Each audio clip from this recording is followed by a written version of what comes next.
안녕하십니까. JM신용정보 추심 김실장입니다.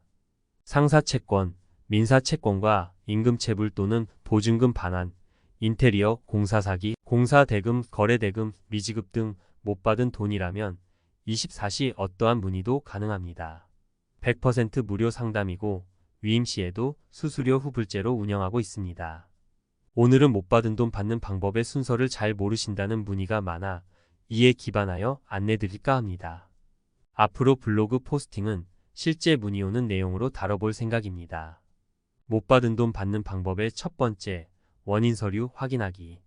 집행 권한을 획득하기 위해 증거 자료로 제출해야 하는 문서들을 우리는 원인 서류라고 부릅니다. 채무자와 채권자 사이에 체결된 계약서나 차용증 등이 대표적인 채권 원인 서류입니다. 이외에도 이체 내역, 세금 계산서, 지불각서, 영수증, 내용 증명 우편물, 공증문서 등 다양한 종류의 서류들이 존재합니다. 이러한 서류들은 모두 추후 문제가 발생했을 때 분쟁 해결 및 손해배상 청구 시에도 활용될 수 있으므로 꼼꼼히 챙겨두는 것이 좋고, 이러한 원인 서류가 없다면 법원에서는 채권자의 손을 들어주기 어렵습니다.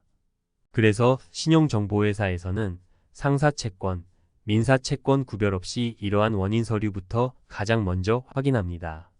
또한 재산의 은닉을 막기 위한 가압류 또는 가처분 시에도 유용하게 쓰입니다. 못 받은 돈 받는 방법의 두 번째, 채무자, 신원 확보하기. 소송 또는 지급 명령 등의 집행 권한을 획득하기 위하여 법원에 신청을 할 때는 채무자의 인적사항, 즉 이름과 실제 거주지의 주소, 주민등록번호 등의 인적사항을 자세히 알고 이를 기재하여야 됩니다. 보통 신용정보회사에 의뢰하면 추심원들이 신용조사, 재산조사를 하여 정보를 획득하고 진행합니다. 굳이 위임하지 않더라도 소정의 수수료로 신용조사만 의뢰하는 경우도 많습니다. 이렇게 채무자의 인적사항을 확보합니다. 못 받은 돈 받는 방법의 세 번째, 집행권한 확보하기.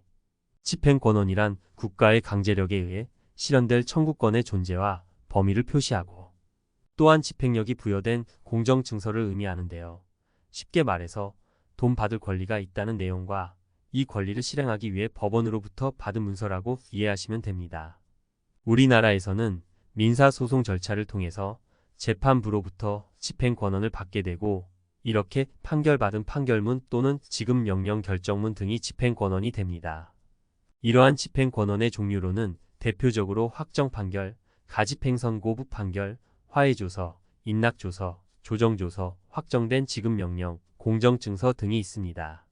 못 받은 돈 받는 방법의 네 번째, 강제집행. 강제집행이란 채권자가 채무자에게 돈을 빌려줬는데 갚지 않을 때 법원으로부터 집행권한을 얻어 압류 및 경매 등의 절차를 진행해서 채권을 회수하는 방법입니다. 하지만 이러한 강제집행 과정에서도 많은 문제들이 발생하는데요.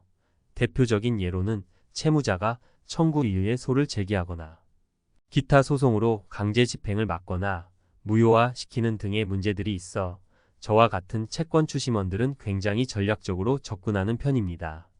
특히 부동산, 유체동산 압류에 있어서는 등본과 같은 주소지인데 다른 사람이 살고 있는 경우도 있고, 통장 압류 같은 경우는 통장에 현금이 하나도 없는 경우 등 많은 문제가 생기기에 신용정보회사에 의뢰하여 진행하는 것이 회수율이 높습니다. 받을 수 있는 돈이라고 생각하고 접근하면 굉장히 위험합니다. 못 받은 돈 받는 방법의 다섯 번째, 신용정보회사 추심원 위임. 신용정보회사란 개인 또는 기업의 신용정보를 수집 및 분석하여 의뢰인에게 제공하거나 채권 추심 업무를 대행하는 회사입니다. 쉽게 말해서 돈 안 갚는 사람들을 찾아내고 재산을 확인하고 대신 받아주는 일을 하는 곳이죠.